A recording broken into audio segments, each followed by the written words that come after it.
Oi, meu nome é Renato Spar. Compartilhar para transformar.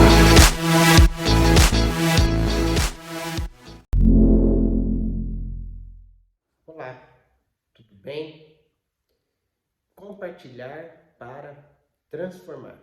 Esse é o nosso lema, o nosso tema, tá? E eu vou repetir isso sempre porque eu quero que entre na sua mente qual é o objetivo nosso.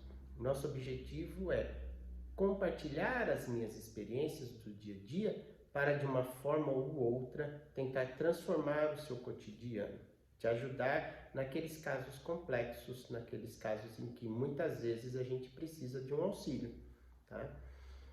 O tema de hoje que eu quero tratar com você, ele está lá na esfera trabalhista e previdenciária, tá? Mas é um tema que vai repercutir muito agora durante a crise e mesmo pós-crise. Então, acho interessante tratar desse assunto com você. É o chamado limbo previdenciário. O que é o limbo previdenciário? Limbo previdenciário, que nós chamamos de limbo previdenciário, é um período em que o colaborador doente não está sob a tutela de ninguém. Ninguém quer aquele colaborador. O INSS não reconhece o afastamento dele, você não quer pagar ele porque ele não está trabalhando, então ele não está desenvolvendo a atividade dele, não existe o esforço físico dele para aquilo que ele foi contratado, então você não acha justo você pagar, né? E depois, adiante, pode ser que a Justiça do Trabalho entenda que a responsabilidade era sua, porque ele é insuficiente, né? E alguém tem que pagar ele. Então, eu quero tratar desse assunto com você, porque isso acertadamente, agora pós-crise, vai se agravar muito, tá? Nós vamos ter muitos casos disso, então vale a pena a gente prestar atenção neste fato. Eu vou dar um exemplo clássico, tá? Para que você possa entender do que nós estamos falando, tá? E a partir daí a gente pensar nos mais diversos casos que podem acontecer dentro da nossa empresa, tá? Mas vamos partir de um clássico. O clássico, colaborador afastado por doença não ocupacional, que recebeu lá um atestado de 40 dias. Os 15 primeiros dias você vai pagar lá no lerite dele, né? Salário, 15 primeiros dias de afastamento, ok? Sem nenhum problema. Os demais 25 dias, ele entrou lá no INSS, tá? Passou pela perícia e conseguiu lá 25 dias de afastamento, vamos dizer assim, ok? Só que quando está terminando esses dias de afastamento, ele não está bem ainda, vamos dizer que a doença dele se agravou, né? E ele não tem um atestado de saúde ocupacional de retorno ao trabalho, tá? Ele não está bem, o médico que está tratando dele não vai dizer que ele está apto ao trabalho, mesmo que seja um médico do SUS, vai dizer que ele está inapto. Se você encaminhar ele ao médico que atende a sua empresa, né, que tem lá o programa de saúde ocupacional, o médico vai dizer, olha, ele está inapto ao trabalho, não autorizo ele a voltar ao trabalho, e aí você fica com aquele colaborador que não está afastado, tá, está inapto ao trabalho. Pois bem, aí o que acontece? Ele vai lá e pede então uma nova perícia para o INSS para que seja concedido, né, um novo período para ele, para que seja estendido esses 25 dias por mais um determinado período. Ele entra lá no site, faz tudo o que tem que fazer para agendar uma nova perícia, ou liga lá no 135, e aí o que acontece? Marca a perícia dele para daqui 90 dias. Então, durante esses 90 dias, na verdade, ele não está sobre a sua tutela, porque ele não está apto a trabalhar, ele não está desenvolvendo atividade e ele não está apto, né? Ele não está sob a tutela do INSS. Olha, né? Ninguém está cuidando dele na verdade, tá? Mas existe uma perícia marcada para daqui 90 dias, então, tecnicamente, está tudo tranquilo. Esse colaborador está na expectativa, né, de que esses 3 meses que ele não vai trabalhar, certo? Porque ele ainda não está bem, o INSS vai pagar para ele. E aí ele melhora, né? A saúde dele começa a melhorar, ele faz o tratamento que o médico determinou, tal. No dia da perícia médica, ele está bem de saúde.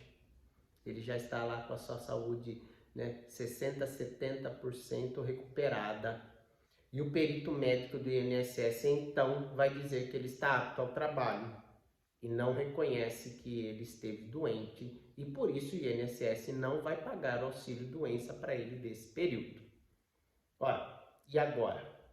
Esse é o chamado limbo previdenciário. O que eu faço com esse colaborador? Ele não trabalhou para mim, ele não ficou afastado do INSS, certo? Só que ele também não recebeu.